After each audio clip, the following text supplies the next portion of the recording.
Ka-Express, tatlong napakalaking balita ang sabay-sabay na gumulantang sa basketball at sports scene ngayon. Unang-una, si Kai Sotto ay muling pinag-uusapan matapos iugnay ng ilang analyst ang kanyang growth at skill development sa trajectory ng isang modern big man na gaya ni Nikola Jokic.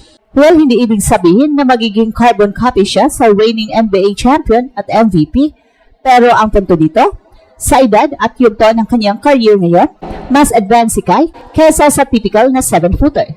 May nakikita na ang mga coach sa kanya na passing instinct, footwork at stability na hindi agad nakikita sa karamihan ng centers. Ikalawa, isang magandang milestone para sa women's basketball. Si Jack Animan, longtime Gilas standout, ay opisyal nang lilipat sa Danso Iris sa Japan Women's B-League. Ito ay hindi lang panalo para sa kanyang career, kundi inspirasyon para sa lahat ng Filipina hoopers na nangangarap makapasok sa pro scene abroad. At ikatlo, sa local front, kinikilala ng UAAP ang kahalagahan ng Gilas program. May mga narinig na adjustments sa kanilang schedules para matugunan ang pangangailangan ng ating national team, isang hakbang na makakatulong sa integration ng mga young stars papunta sa international stage. Ka-Express, tatlong kwento, isang mensahe, patuloy ang pag-angat ng Pinoy basketball sa global at local arenas. Ka-Express, seryoso ang naririnig natin sa paligid. Maraming analyst at coaches ang nagsasabing si Kai ay nagpakita ng growth ngayon na parang mas maaga ang kanyang development curve kumpara sa ilan sa mga pinakamagagaling na mga bigs ng NBA. Gaya na lang ni Nikola Jokic.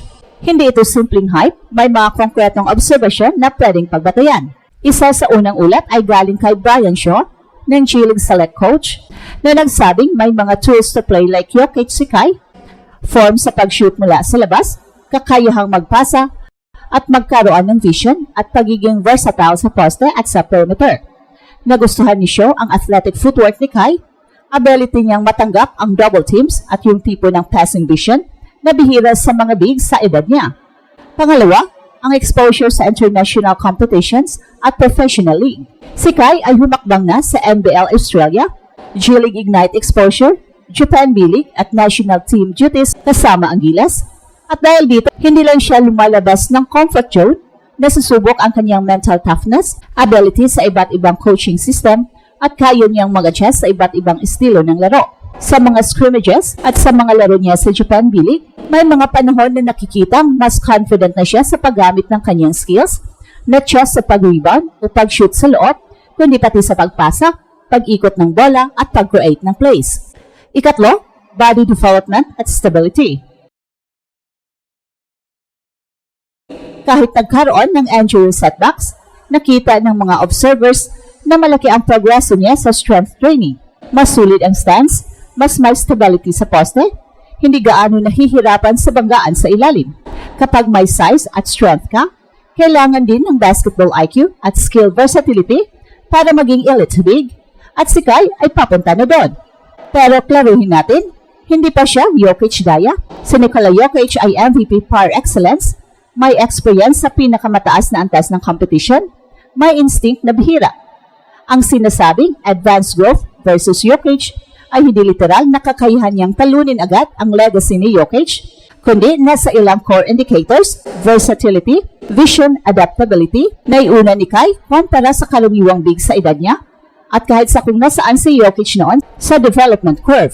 Ka-Express, kung magpapatuloy ang progress, health, consistent playing time, exposure sa top competition, malaki ang chance nating makita si Kai, hindi lang bilang prospect, kundi bilang isang big man na may complete package. So handa na ba kayong makita ang susunod na yugto ng evolution niya, kasama sa rank ng mga best modern bigs?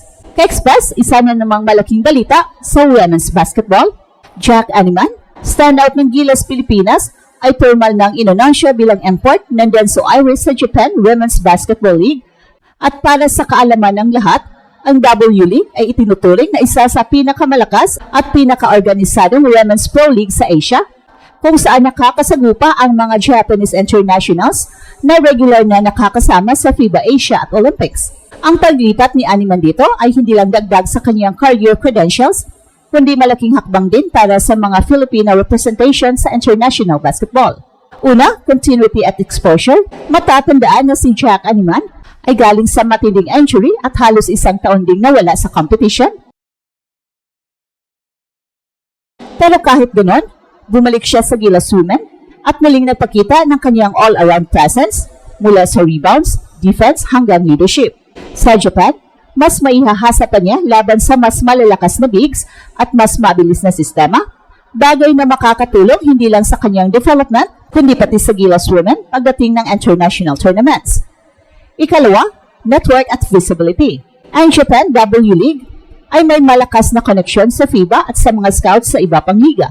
Kung maganda ang magiging performance ni Animan sa Denso Iris, maaaring magbukas ito ng pinto para sa iba pang Pinay players na gustong sumubok sa international stage. Hindi lang siya naglalaro para sa sarili niya, kundi nagiging trailblazer para sa susunod na henerasyon. Ikatlo, representation at pride. Alam natin na madalas na babalwala ang women's basketball sa Pilipinas, pero tuwing may Pinay na nagtatagumpay abroad, gaya ni Jack Animan, na ipampok muli sa spotlight ang halaga ng pagsuporta ng women's sports. Ang kanyang kwento ay inspirasyon sa mga batang atleta na gustong sumunod sa kanyang yapak. Sa Denso Iris, aasahan si Jack Animan na maging defensive anchor at rebound machine, roles na mahalaga niyang ginampanan para sa Gilas. Pero higit pa ron, may expectation din na mag-step up siya offensively, lalo na't mas balance ang sistema sa Japan at hindi lang nakatuon sa isang star player. Ang kanyang versatility sa inside scoring at ability na mag-facilitate ay malaking tulong sa Iris roster. Mga ka-express, malinaw, ang paglipat ni Jack Animan sa Japan ay hindi lang simpleng career move. Isa itong pahayag na ang Pinay baller ay kayang sumabay at magtagumpay sa international stage. Kung sa men's sides ay sina Kai Soto at Kevin Cabao ang nagdadala ng bandera, sa women's side ay andyan si Jack Animan bilang tunay na haligi. Ka-express, isa pang mahalagang balita sa basketball scene. Kinumpirma mismo ng mga opisyal na ang UAAP board ay makipagpulong sa Samahang Basketball ng Pilipinas o SBP at sa coaching staff ng Gilas para pag-usapan ang mas maayos na koordinasyon pagdating sa player availability. Alam naman natin na taon-taon ay nagkakaroon ng banggaan ang schedules ng UAAP at ng international tournaments ng Gilas, lalo na kung papasok na ang FIBA Asia Cup qualifiers, World Cup windows o SEA Games. At dahil dito, madalas nahihirapan ang Gilas coaching staff na mabuo ang pinaka-competitive na lineup dahil limitado ang release ng mga UAAP schools sa kanilang star players. At ngayong season, nagbukas ng pinto ang UAAP para mas maging flexible. Bagamat malinaw pa rin na ang prioridad ng mga university ang kanilang mga programa, ipinapakita ng hakbang na ito na handa silang makipag-compromise sa national interest. At eto ang Express Info kung saan bawat kwento ginulat ang mundo. Don't forget to like and subscribe.